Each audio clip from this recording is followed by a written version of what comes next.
les objectifs et les outils de cette masterclass. Alors, il y aura trois objectifs qui vont être vraiment importants et fondamentaux. C'est-à-dire que le premier, ça va être d'apprendre, de savoir parler de vous et transmettre votre motivation. Apprendre aussi à déjouer le stress et avoir la bonne attitude et le bon langage.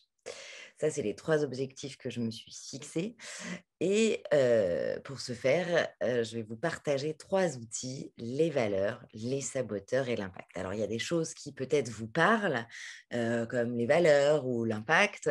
Les saboteurs, peut-être que vous en avez, beaucoup moins entendu parler. Vous allez voir, je pense que vous allez être bluffés. Alors, avant de commencer, c'est important qu'on fasse une alliance pour que vous vous sentiez à l'aise, pour que vous puissiez participer en toute sécurité. Et dans notre alliance de groupe, c'est ce qui définit comment on a envie d'être ensemble. J'ai mis plusieurs éléments qui me semblent fondamentaux, donc du non-jugement, de la responsabilité, de l'engagement, de la bienveillance, de la confidentialité et du fun. Et je vous invite vraiment à le faire vivre, dans cet espace de groupe, mais aussi à le faire vivre pour soi-même. Ce qui se passe souvent, et c'est pour ça que j'ai posé le non-jugement et la bienveillance, c'est que, on a tendance naturellement à beaucoup juger les autres.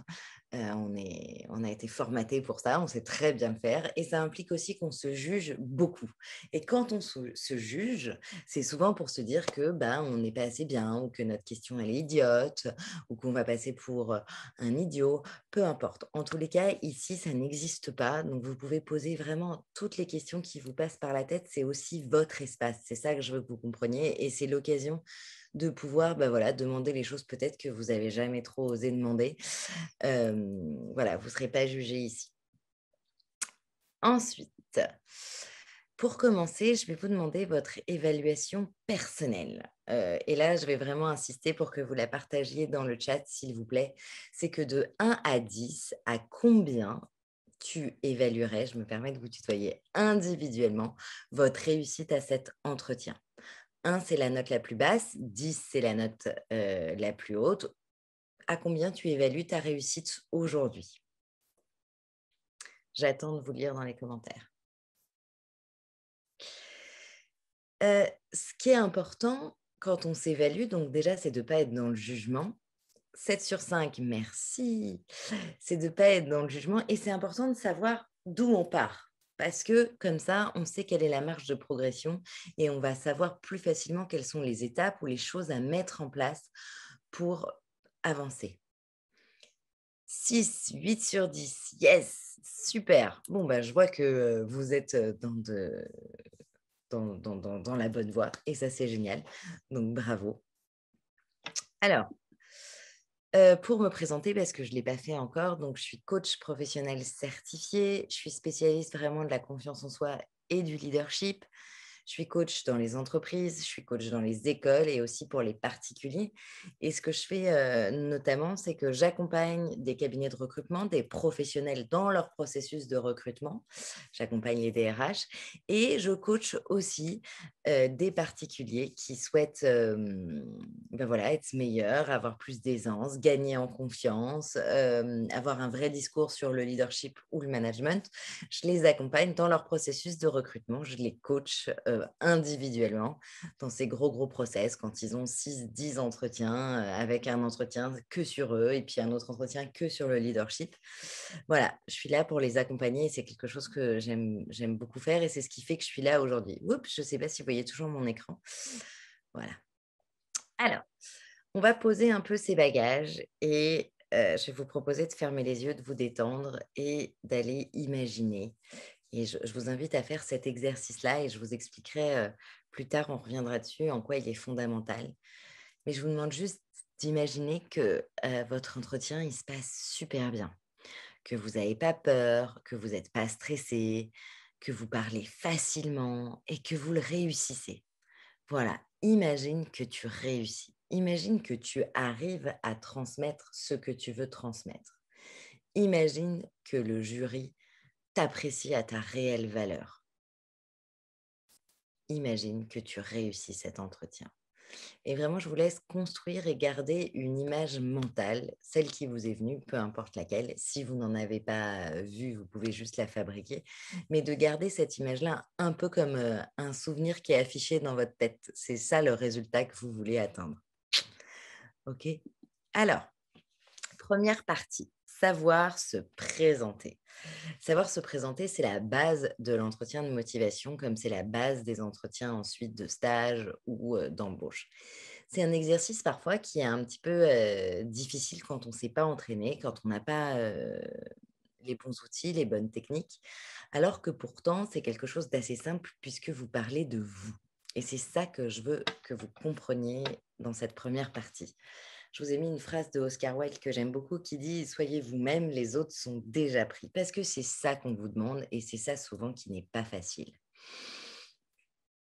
Ce que je veux que vous compreniez, c'est que souvent, nous, alors en tant que jury, bon, je ne suis pas jury pour le CE, mais je suis jury dans d'autres endroits ou même, avec les DRH, comme je vous disais, dans des process de recrutement. On voit des étudiants, des jeunes beaucoup, mais même des adultes, ça arrive, qui, ne sont pas eux-mêmes. Et c'est quoi ne pas être eux-mêmes? C'est-à-dire qu'ils se disent: «Bah, pour avoir ce poste ou dans la vie professionnelle, il faut être comme ça». Donc en fait, au lieu d'être eux-mêmes, ils essayent de se rentrer dans une case et on n'arrive pas à savoir qui c'est. Et surtout, ils n'expriment pas la totalité de leur potentiel. Donc ça, c'est vraiment la grosse erreur à ne pas faire. Donc je veux que vous partiez du principe, et pour moi c'est la vérité, c'est que vous êtes unique. Et c'est cette unicité que le jury veut voir, que vous êtes parfait comme vous êtes. Ça, c'est très important de dire, bah, j'y vais comme je suis et je suis très bien comme je suis, en fait. C'est vraiment votre personnalité à cet entretien que le jury veut voir. Et donc pour ça, c'est d'être vraiment soi-même et je sais que c'est pas toujours facile, surtout quand on est stressé et qu'on est dans cette situation où on essaye de se vendre. On perd du coup vraiment, notre authenticité et on rentre dans des banalités. Le problème, c'est qu'imaginez que les jurys voient beaucoup, beaucoup de candidats tous les jours et que quand on entend des banalités, bah, on les repère tout de suite et ça sonne faux. Donc vraiment, comprenez et acceptez que vous êtes unique, parfait et soyez vous-même. Du coup, la première chose à laquelle, j'ai envie de vous connecter, c'est votre rêve. Quel est votre rêve professionnel? Une entreprise qui vous fait rêver, un projet, un secteur, une personne qui va vous inspirer dans votre secteur. Le jury, il a envie de savoir quel est profondément votre rêve, quelle est l'image que vous avez de vous plus tard ou de votre carrière, de ce que vous avez vraiment envie de faire et pourquoi ça vous motive en fait. Ça vous permettra de ne pas être dans les banalités. Si vous arrivez à faire rêver le jury, vous avez gagné en fait, vous l'avez embarqué. Et ce qui est important, c'est de c'est pas seulement de dire: «Bah, j'aime ça et ça me fait rêver». Non, c'est d'être précis, c'est d'argumenter, c'est de donner un exemple, c'est de donner vraiment quelque chose qui montre que ça vous intéresse vraiment, que vous avez fait des recherches, que vous savez de quoi vous parlez. Alors, une autre chose pour vous déstresser, c'est que le rêve que vous présentez à votre entretien de motivation, si vous n'êtes pas sûr, vous avez le droit de changer au cours de vos études. En faisant des stages, en rencontrant des gens, vous aurez le droit de changer. Ce n'est pas parce que vous avez un rêve maintenant qu'à la fin de vos études, ce sera forcément le même. Ça pourra, mais il pourra être un peu différent ou complètement différent et c'est OK. En tous les cas, ce qui est important et ce qu'on vous demande, c'est qu'est-ce qui vous fait rêver maintenant pour cet entretien? Qu'est-ce qui est vraiment le plus important pour vous là-dedans? OK? Je vous laisse noter cette question. Il y aura pas vous aurez pas de récapitulatif après ou ma présentation. Donc je vous laisse vraiment noter ce qui est important pour vous. Et si vous avez des questions à n'importe quel moment sur une slide où vous n'avez pas compris ou vous souhaitez plus de précision, n'hésitez pas à m'écrire, j'y répondrai vraiment avec grand plaisir, OK? Alors, parler de soi. Pour parler de soi, je sais que souvent c'est difficile, donc il y a des tests en ligne. Je ne sais pas si vous avez déjà entendu parler d'un test qui s'appelle le MBTI. C'est un test qui est beaucoup, beaucoup utilisé dans le secteur professionnel. C'est un test de personnalité, d'accord? Et heu, je vous conseille, je vous invite en tous les cas à faire ce test. Il va vous donner votre type de personnalité. Je vous je ne vous dis pas qu'il a raison, je ne vous dis pas qu'il faut arriver devant votre jury en disant je suis tel type de personnalité. Ce n'est pas ça qui est intéressant. Ce qui est intéressant, c'est que vous ayez le résultat et que ça vous donne en fait des arguments et des points à expliquer. D'accord? Il faut savoir que le MBTI, il va d'abord vous définir 2 types, les EN et les IN. Les IN et les EN. Les EN, c'est les extravertis, les IN, ce sont les introvertis. Et quand je vous dis d'être vous-même, c'est important de comprendre qu'il y a ces 2 catégories, ces 2 grandes catégories. Après, vous aurez d'autres lettres, vous verrez, ça vous expliquera tout. Mais surtout que je vous invite à jouer dans votre catégorie. Qu'est-ce qui se passe? C'est que souvent, les extravertis, ils sont là, oh là là, il faut que je me contienne parce que je suis trop exubérante, je parle avec mes mains, j'en dis trop, etc. Donc, l'extraverti, il va essayer de rentrer dans une petite boîte, mais ça ne va pas du tout lui aller. Et du coup, il va être un peu maladroit et ça va être difficile. Les IN, qui sont les introvertis, eux, à l'inverse, bah, ils se définissent plutôt comme je suis timide, donc il faut que j'en fasse plus, etc., etc. Il faut que voilà, j'arrive à paraître un peu comme un extraverti. Et non plus, ça ne marche pas. Donc, en fait, ce test-là, il vous donne ce que vous êtes et profitez-en, en fait. Parce que si vous êtes extraverti ou si vous êtes introverti, ben, en fait, jouez dans votre catégorie et c'est très bien comme ça. D'accord? Encore une fois, le test, c'est une image de vous à un instant T. Ça peut changer tout au long de votre carrière. Et le but n'est pas d'arriver en disant je suis tel profil. Le but, c'est d'avoir des arguments sur votre personnalité et des clés pour expliquer. Et il y a des choses avec lesquelles, ça arrive souvent quand je le fais soit avec des étudiants ou des professionnels, vous n'êtes pas d'accord. Eh bien, c'est génial. Si vous n'êtes pas d'accord, alors avec quoi vous êtes d'accord et qu'est-ce qui est vrai pour vous? Le test, on s'en fout. Donc, je vous invite vraiment à le faire. Ça vous servira aussi plus tard dans votre vie professionnelle parce que souvent, ils demandent les résultats de ce test-là. Alors ensuite, pour parler de soi, la deuxième clé que je vous donne, ce sont les valeurs. Les valeurs, c'est quoi? Vous connaissez les valeurs morales ou les valeurs que vos parents vous ont inculquées. Mais il y a d'autres valeurs dans le monde professionnel qui sont importantes, d'accord? Les valeurs, c'est tout simplement ce qui est important pour vous, c'est ce qui va faire sens. Quand on honore une valeur, on se sent bien. Quand, à l'inverse, on n'honore pas sa valeur, eh ben, on est très en colère généralement ou on se sent vraiment pas bien. Là, les valeurs auxquelles je vous invite à penser, ce sont les valeurs que vous recherchez et qui sont importantes pour vous dans votre école ou dans le travail d'équipe ou même personnellement. Donc, je vous ai mis des exemples de valeurs pour que ce soit plus parlant, comme bah voilà, la confiance, l'engagement, le sérieux, la positivité, la motivation, l'écoute, le challenge aussi est une valeur. Donc, allez chercher quelles sont vos valeurs en fait. Qu'est-ce qui est vraiment important pour vous? Et je vous invite vraiment à les transmettre à votre jury. Et surtout dans ces valeurs-là, de les expliquer par des exemples et un exemple concret. C'est-à-dire que par exemple, si vous aimez, je sais pas, l'esprit d'équipe, bah, c'est pas de dire seulement que c'est parce que vous jouez au foot que vous aimez l'esprit d'équipe. C'est vraiment d'aller argumenter, de donner un exemple précis quand vous jouez au foot ou quand vous faites un sport d'équipe, ce que ça vous apporte et comment votre valeur est honorée dans ce groupe-là. Ensuite, je passe aux compétences. Les compétences, en fait, il y a 2 types de compétences. Là, j'en ai fait 3, je vais vous expliquer pourquoi. Mais en fait, il y a les hard skills et il y a les soft skills, d'accord? Les hard skills, ce sont les compétences techniques et démontrables. Un langage de programmation, l'anglais que vous parlez, ça, c'est une hard skill. Donc ça, je vous invite vraiment à dire celles que vous maîtrisez ou que vous souhaitez développer au sein de l'école, d'accord? Ou dans votre vie professionnelle. Donc, je vous invite toujours à en prendre 1 à 3, d'accord? Et ensuite, concernant les soft skills, ce sont les capacités intrinsèques, les compétences intrinsèques. Donc là, je vous les ai différenciées en 2 types. Donc, ce sont les compétences personnelles et ça se relie un petit peu avec les valeurs, c'est-à-dire, bah, je ne sais pas, l'adaptabilité, l'écoute, la communication, le leadership, toutes ces choses-là. Et autre chose, l'autre type, les compétences relationnelles que vous pouvez aller avoir en équipe. Donc, la pédagogie, l'apprentissage, le leadership aussi, ça marche en équipe. Voilà. Donc, c'est important que vous ayez ces 3 niveaux de compétences et que pour chacune, vous ayez une petite liste. L'idée n'est pas d'en citer 10, 15 ou même 9 en tout ici. L'idée, c'est vraiment de cibler et d'expliquer à chaque fois, en fait, comment vous voulez la développer, soit en quoi c'est important pour vous, en quoi elle est facile pour vous, qu'est-ce qu'elle permet. Donc, je vous invite vraiment à faire cette liste de compétences et à la présenter. OK?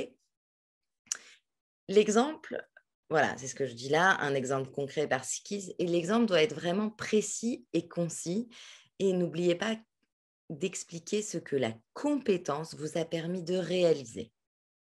Je vous laisse noter ces questions parce qu'elles sont importantes. Plus vous serez précis, plus vous serez impactant. Plus vous montrerez que vous vous connaissez et plus surtout vous apparaîtrez confiant. Alors maintenant, la partie sur les défauts. On a cette partie sur les défauts parce que c'est vraiment les défauts, c'est le marronnier de tous les cours, de tous les entretiens d'embauche, de toutes les questions à chaque fois. Alors, la première chose sur vos défauts, moi, je vous invite à être honnête. Et comme d'ailleurs, quand vous parlez de vos compétences ou que vous parlez de vos valeurs, en fait, n'allez pas croire que votre jury veut que vous ayez telle valeur. Vos valeurs, c'est vos valeurs. Vos défauts, ce sont vos défauts. Ne la jouez pas petit sous prétexte que ça va vous desservir. Alors, je sais que ça le fait toujours un peu peur, cette phrase-là, mais en fait, souvent, avant même de présenter votre défaut, vous essayez de le minimiser, genre, c'est pas vraiment un défaut. Non, un défaut, c'est un défaut, d'accord? Ce qui va intéresser le jury, comme ce qui va intéresser les RH, c'est plutôt la manière dont vous allez l'expliquer et surtout de dire: «OK, ça, c'est mon défaut, mais voilà comment je le travaille et voilà comment je le compense». Parce qu'en fait, vous avez d'autres choses dans votre personnalité qui va vous permettre de compenser vos défauts et c'est important de le mettre en avant et c'est comme ça, en fait, que le défaut ne va pas vous desservir. Pas en sortant un mini défaut, tout pourri. Donc voilà, expliquez comment vous le travaillez, expliquez comment vous le compensez.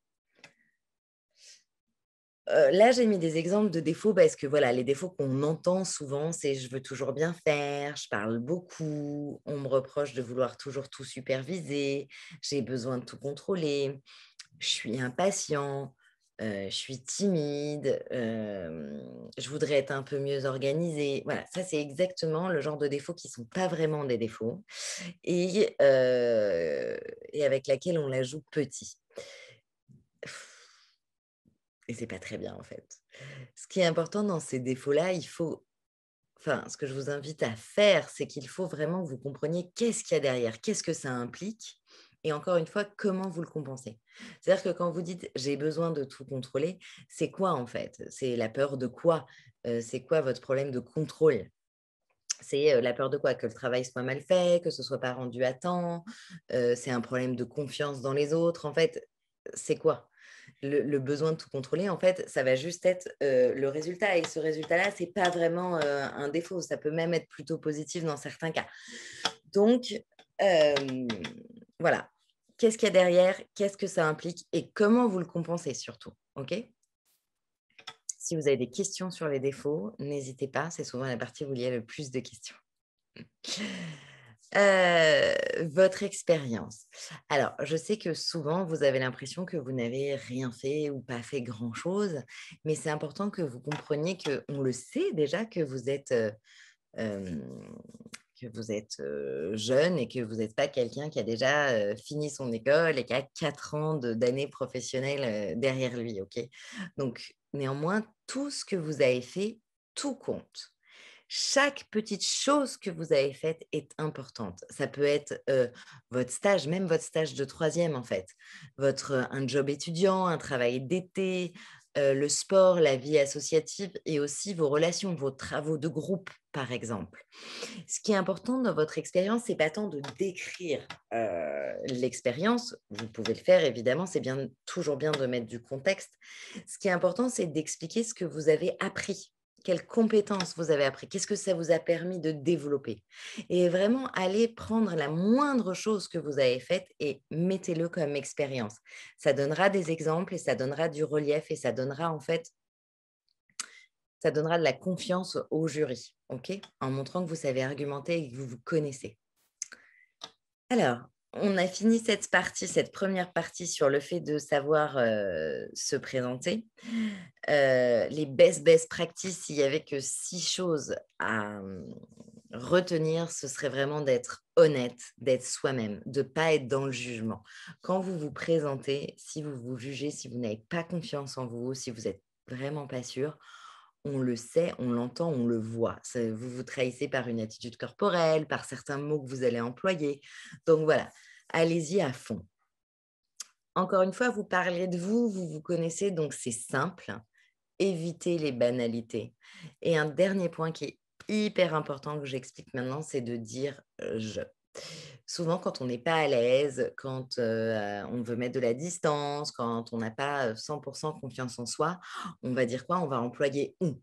Notamment quand vous parlez des valeurs ou des compétences, ce qu'on entend régulièrement, ça va être je ne sais pas, par exemple, si votre valeur, c'est la communication, c'est important dans le travail d'équipe parce que dans le travail d'équipe, on a besoin d'avoir une bonne communication, pour pouvoir mieux travailler, car c'est important que l'on puisse bien communiquer.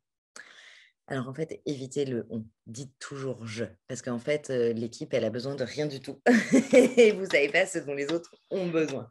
Donc par exemple, ce sera plutôt de dire, «La communication, c'est important pour moi. Je me sens mieux ou je travaille mieux quand il y a une bonne communication, dans l'équipe». Voilà, ou «J'apporte une bonne qualité de communication. J'aime fluidifier les rapports et les échanges» et cetera et cetera. Donc dites «je». J'espère que c'était clair. Alors, est-ce que vous avez des questions sur cette première partie, sur le fait de savoir se présenter, sur les défauts, sur les compétences, sur les valeurs? Des questions? Pas de questions? Si vous souhaitez parler, si vous souhaitez parler, vous pouvez prendre la parole ou vous pouvez lever la main. Je ne sais plus comment on fait là, mais mettre un petit truc pour que je vous donne la parole. Non, pas de questions, Rani. Merci. Alors, on va passer aux saboteurs. Qu'est-ce que les saboteurs? Oups. C'est un nom qui intrigue souvent. Les saboteurs, c'est quelque chose qui vous sabote. Et d'abord, je commence par cette citation de Brené Brown qui dit que la vulnérabilité requiert le courage d'être soi et de le montrer. Et je vous offre cette phrase et je vous invite vraiment à la prendre, enfin à la prendre ou à vous la garder, quoi. Alors, les saboteurs, c'est quoi? Les saboteurs, d'abord, il faut comprendre que tout le monde en a, ça vient de notre cerveau reptilien et c'est là pour nous protéger. Dès qu'on sort de notre zone, de confort, dès qu'on est face à un nouveau challenge, à quelque chose qui va être, difficile, qui nous fait un peu peur, tout ça, on va avoir des saboteurs qui veulent qu'on reste dans notre zone de confort. Généralement, ça nous fait ressentir des émotions qui sont plutôt négatives, comme bah, du stress, de la frustration, de la colère, de la déception, quelque chose qui, ça va pas, quoi. Il faut vraiment savoir que tout le monde en a et heureusement parce que c'est notre système de protection. Le problème, c'est que ce système de protection nous protège pour des trucs où on aimerait oser et avoir énormément d'impact et avoir énormément de confiance en soi, ben, en fait, ils viennent nous ennuyer un petit peu. Et c'est vraiment cette petite voix négative dans notre tête qui va nous dire que, on n'est pas assez bien, qu'on est trop ci, qu'on est trop ça, qu'on n'a pas assez confiance en nous pour réussir, qu'on n'a pas assez travaillé, qu'on aurait dû faire plus, qu'on est capable de faire mieux. C'est vraiment la voix qui nous dit que, qui nous trouve en fait des excuses pour nous dire que on n'est pas assez bien. Vraiment, tout le monde en a. Je ne sais pas si vous, vous en avez conscience ou pas. Donc, je vous invite à me le marquer. ces saboteurs-là, on peut les dégager, d'accord? Pour les dégager, je vous invite à respirer. C'est aussi stupide que ça, mais quand on respire, en fait, on se sent beaucoup, beaucoup mieux. Pourquoi? Parce que quand il y a du stress, il y a de la colère, on ne respire pas bien. Donc, en respirant, tout simplement, ça enlève ces émotions négatives et donc ça enlève nos saboteurs. Apprendre à projeter du positif. Est-ce que c'est l'exercice qu'on a fait tout à l'heure, c'est pour ça que je disais qu'on y reviendrait, c'est que souvent, qu'est-ce qu'on va faire? On est très, très doués tous pour faire ça. Souvent, maintenant, on a un entretien dans 2, 3 jours, 15 jours, mais pas trop loin quand même. Et en fait, on va commencer à penser à cet entretien-là et on va imaginer un scénario catastrophe. Et ça peut arriver pour plein de choses, hein. Ça peut même être un départ en vacances parfois. Donc ça, c'est qu'on a des gros saboteurs qui sont présents et surtout, c'est qu'on va projeter sur le futur, donc on ne connaît pas, des doutes, des angoisses, des peurs. Le problème, c'est qu'on va ressentir maintenant et non pas dans le futur toutes les émotions négatives et que plus on va arriver proche du moment, en fait, plus nos émotions négatives, notre stress surtout notamment, va augmenter, s'empiler et ça va être très difficile pour nous le jour J. Donc, si vous apprenez, au lieu de faire un scénario catastrophe, de faire un scénario genre tout se passe bien, c'est merveilleux, je réussis, vous allez voir, vous allez être largement meilleur. Une deuxième chose aussi qui vient des neurosciences par rapport au fait de projeter du positif, c'est qu'en fait, notre cerveau, il est gentil, je schématise, mais en gros, notre cerveau, il est gentil, il croit ce qu'on lui dit. Donc, si pendant des jours, voire des semaines, on l'entraîne à lui dire que c'est la catastrophe et que forcément ça va mal se passer, lui, il y croit et ça va être la catastrophe et ça va mal se passer. À l'inverse, si on lui dit que ça va être génial, que ça va super bien se passer et qu'on va être bon, en fait, la machine va se programmer pour que ça se passe bien. Donc vraiment, je vous invite à apprendre. C'est un exercice, c'est vraiment un entraînement. Comme on s'est entraîné à le faire pour du négatif de manière différente, là, il suffit de rééduquer la machine et de le faire en projetant du positif. Ensuite, quant à nos vilains saboteurs, je vous invite aussi à ne pas les écouter. Quand vous entendez que vous rentrez dans ce système où vous êtes complètement en train de vous juger, de vous dénigrer, de vous dire que c'est pas bien, de trouver des fausses excuses pour ne pas faire, quand vous procrastinez aussi, c'est qu'il y a des saboteurs, je vous invite à ne pas les écouter et à passer à l'action. Et enfin, la dernière chose qui vous permettra de vraiment ne pas avoir de saboteur, de gagner en aisance, de gagner en confiance, c'est de vous préparer. Et quand je dis de vous préparer, on le verra après, mais je vous invite vraiment à avoir travaillé votre entretien de motivation, à savoir vous présenter, même à l'avoir écrit, ce texte-là, et à le travailler à l'oral. Non pas pour l'apprendre par cœur et répéter un texte lu, parce qu'il n'y a rien de pire que ça, mais plutôt pour être sûr de ce que vous dites et sûr de rien oublier. Vous entraînez aussi à poser votre voix. Ça, je vous en parlerai un peu plus tard. Est-ce que vous avez des questions sur ces saboteurs? Non, c'est clair?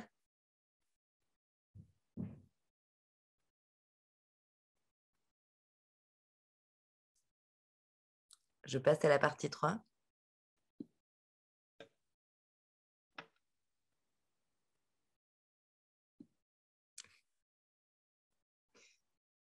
Pas de questions sur les saboteurs? Très clair, merci. Alors ensuite, le bon langage et la bonne attitude. Alors, ça, c'est très, très, très, très important et je vais vous expliquer maintenant et je vais vous parler d'impact. L'impact, en fait, c'est aussi la base du leadership et c'est très important de travailler sur son impact. Le problème avec moi, c'est que j'ai pas du tout de saboteur. Et en fait, quand on s'en fout aussi, c'est un saboteur parce que c'est pas un comportement qui est adapté. Quand on a un comportement inadapté, c'est-à-dire de s'en foutre, de faire genre on s'en fout, de lâcher totalement prise, de voilà.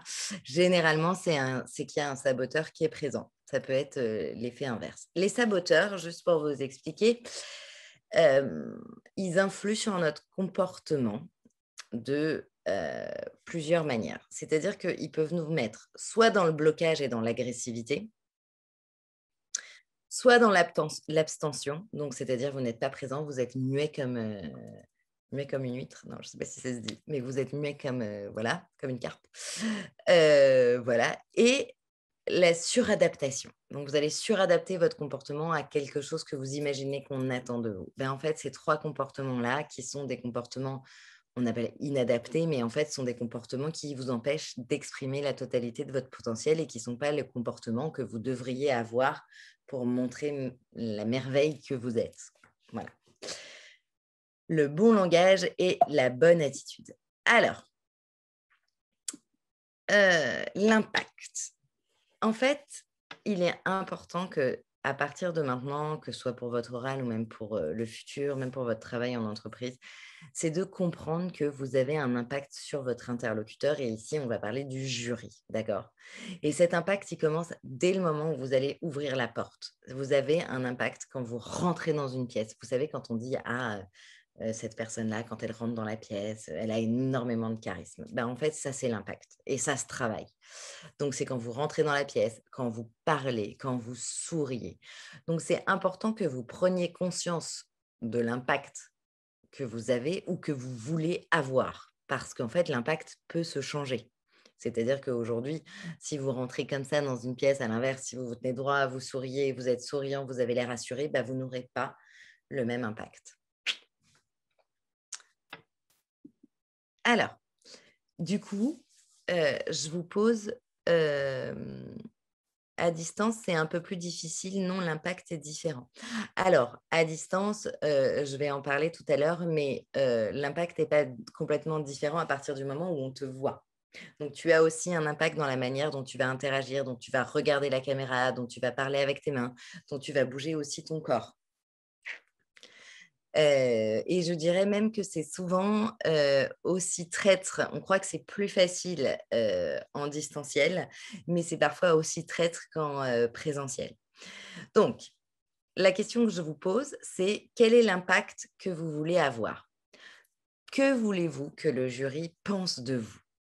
Quelle image voulez-vous donner? Et que voulez-vous que l'on retienne de vous? Ça, ce sont les 4 questions fondamentales pour travailler votre impact. Et c'est de répondre surtout par rapport à vous-même, de trouver la réponse qui vous corresponde, pas de ce que vous pensez être bien ou être attendu. D'accord? Donc, j'espère que vous avez noté. Vous aurez le temps d'y répondre plus tard et d'y réfléchir plus tard. Alors, le bon langage. La manière dont vous parlez, c'est très, très important, notamment quand vous passez à l'oral. Et du coup, je vous donne quelques tips. Alors, le rythme de langage est hyper important. En fait, il n'y a rien de pire que quand on parle d'un ton monotone et monocorde. Et en fait, votre interlocuteur ne retient rien. Pareil, c'est terrible quand vous parlez trop vite, en fait. Votre interlocuteur, votre jury, il ne peut pas respirer et il ne sait pas ce qui est important. D'ailleurs, un conseil que je vous donne, c'est que quand votre jury, par exemple, vous dit il ne reste que, je ne sais pas, 2 minutes, mais ça vaut même pour les présentations orales, et que vous n'en êtes qu'à la moitié ou qu'il vous reste beaucoup plus de choses à dire, au lieu de vouloir aller plus vite pour pouvoir tout dire, en fait, dites l'essentiel. Mais ça ne sert à rien d'aller plus vite ou d'aller plus lentement pour le temps. D'accord?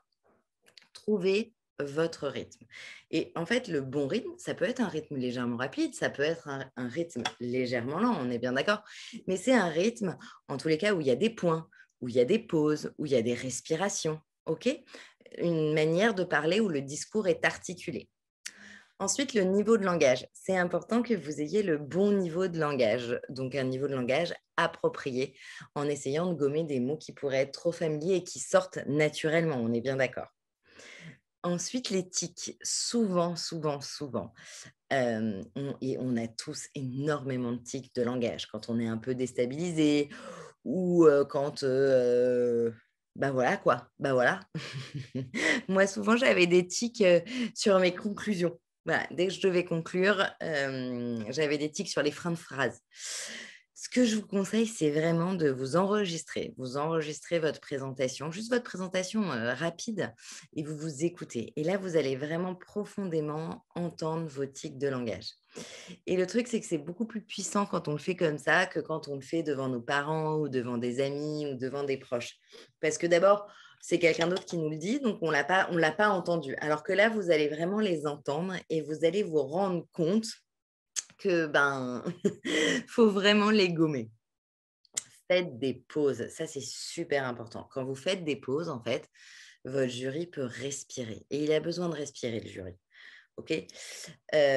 Pareil, quelque chose qui est important, c'est que mettez de l'intonation sur les mots que vous voulez que le jury retienne. Appuyez. Vous voyez bien à la télé, les présentateurs, comment ils parlent, ils appuient sur certains mots.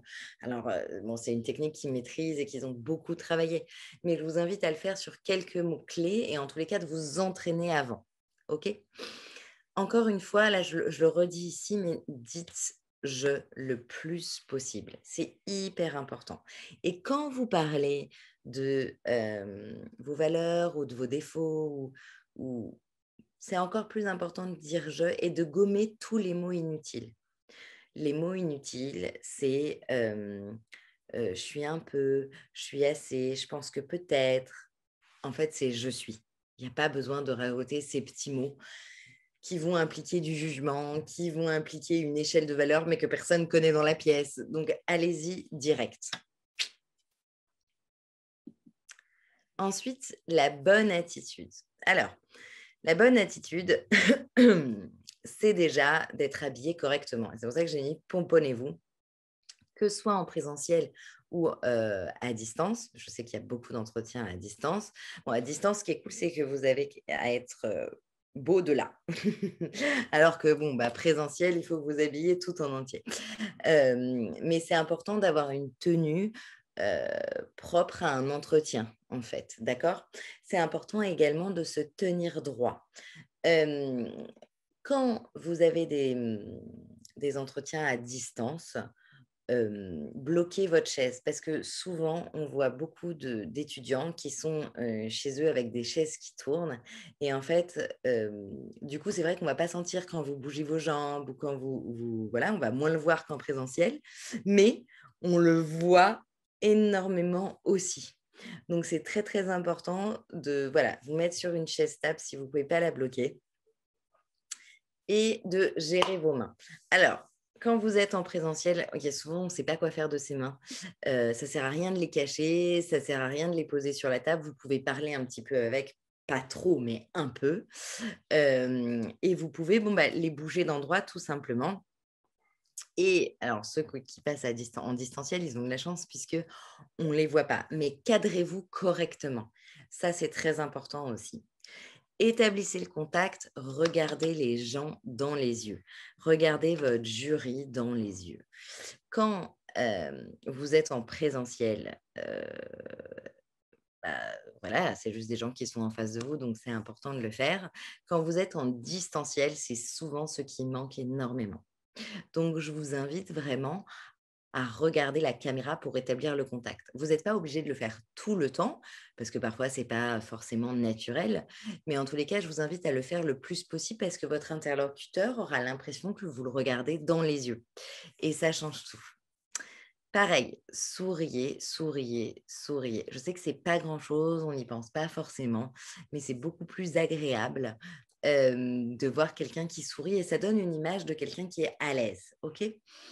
Et la dernière chose, c'est d'être totalement présent et à l'écoute. Alors, vous allez me dire, bah oui, je suis à mon entretien de motivation, bien sûr que je suis présent et à l'écoute. Mais ce n'est pas de cette écoute-là et de cette présence-là dont je veux vous parler. C'est que souvent, quand vous passez un entretien, vous n'êtes pas totalement présent et pas totalement à l'écoute. C'est-à-dire, qu'est-ce qui se passe? C'est-à-dire que pendant que votre jury vous parle ou vous pose des questions, ou même pendant que vous parlez, vous pensez à ce que vous avez dit, ce que vous allez dire, ce que vous avez oublié de dire, à tiens, qu'est-ce qu'il pense de moi, ou ah, est-ce que tu crois que je suis bon, ou etc. Donc, quand vous faites ça, en fait, tout en parlant ou en écoutant, vous n'êtes pas totalement présent à votre discours et vous n'êtes pas totalement présent à ce que vous demande le jury. Et c'est pour ça que parfois aussi, on a des étudiants qui répondent souvent à côté des questions ou tout simplement qui se perdent dans leur discours. Donc franchement, quand vous parlez et quand vous vous présentez, faites taire les petites voix qui sont dans votre tête et soyez totalement présent. Pareil, quand le jury vous pose une question, écoutez, soyez sensible à toutes les questions, tous les mots qu'ils utilisent. Vous verrez, vous allez avoir énormément d'informations supplémentaires quand vous êtes totalement présent. Conclusion, nous avons terminé. Les best practices, il n'y avait que ça à retenir. Donc, c'est d'être soi-même, d'assumer qui vous êtes, de chasser vos saboteurs qui vous embêtent, d'être totalement conscient de votre impact, de transmettre votre passion et d'être unique. Vous êtes unique, alors montrez-le au jury.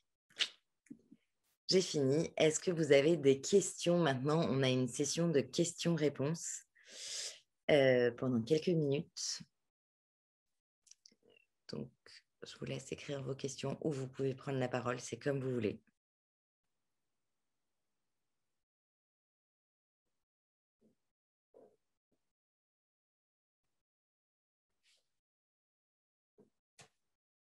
Pas de questions? Ah. À la fin de l'entretien, il nous demande si on a des questions. Si on n'en a pas, on dit quoi? Eh bien, en fait, ce qui est important, c'est d'en avoir. Et c'est pareil pour les entretiens d'embauche. C'est important d'avoir préparé des questions à l'avance, de s'intéresser à l'école, de s'intéresser à ce que vous voulez savoir, en fait. Et c'est très important d'avoir préparé ces questions-là à l'avance. J'ai répondu à ta question, Rani?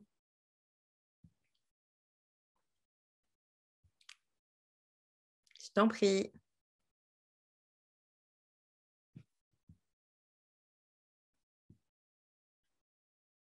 Encore une fois, n'hésitez pas à poser toutes les questions. Il n'y a pas de questions idiotes. Une question, c'est juste quelque chose, un élément de doute ou de pas de réponse. Et donc, moi, je suis là pour vous apporter les réponses tant que je sais.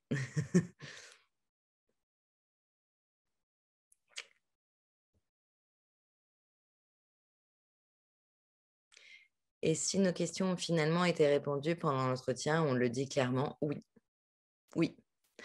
Il vaut mieux dire, en fait, j'avais préparé telle et telle question et vous m'avez donné telle et telle réponse et je vous en remercie, que de dire non, tout simplement. Ça montre que vous avez préparé votre truc, que vous aviez des sujets de questionnement, d'inquiétude, de curiosité, peu importe. Et en fait, ça montre que vous êtes impliqué et que vous êtes prêt.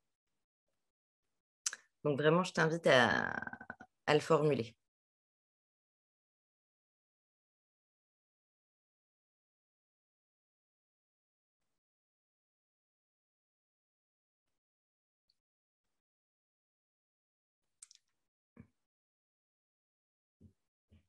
C'est important de dire au jury les modules qu'on étudie à l'école, c'est-à-dire iPhone, parce que j'ai pas ton nom, il y a écrit iPhone quand tu parles.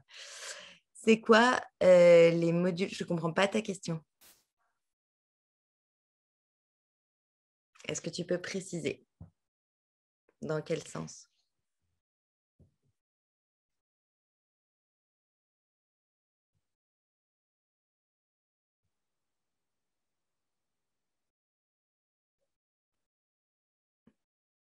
iPhone? Est-ce que tu peux préciser ta question, s'il te plaît?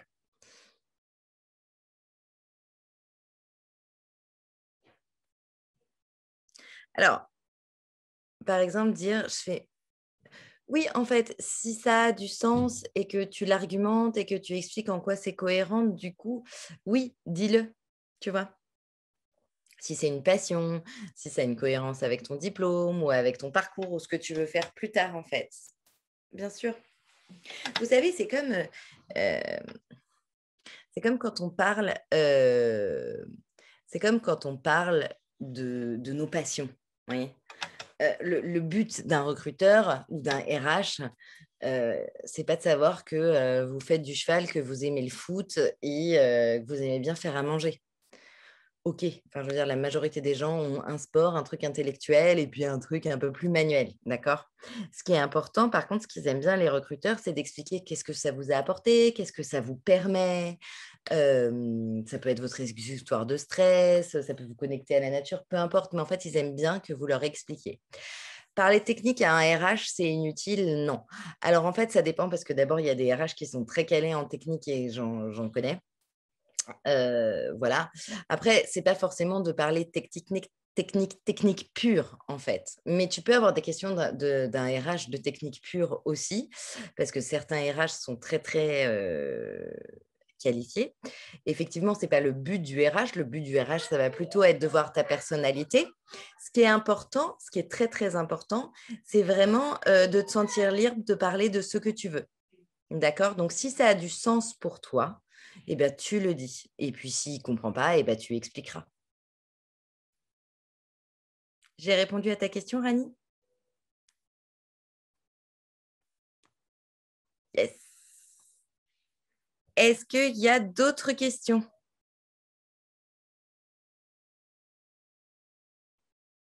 Non, c'est bon?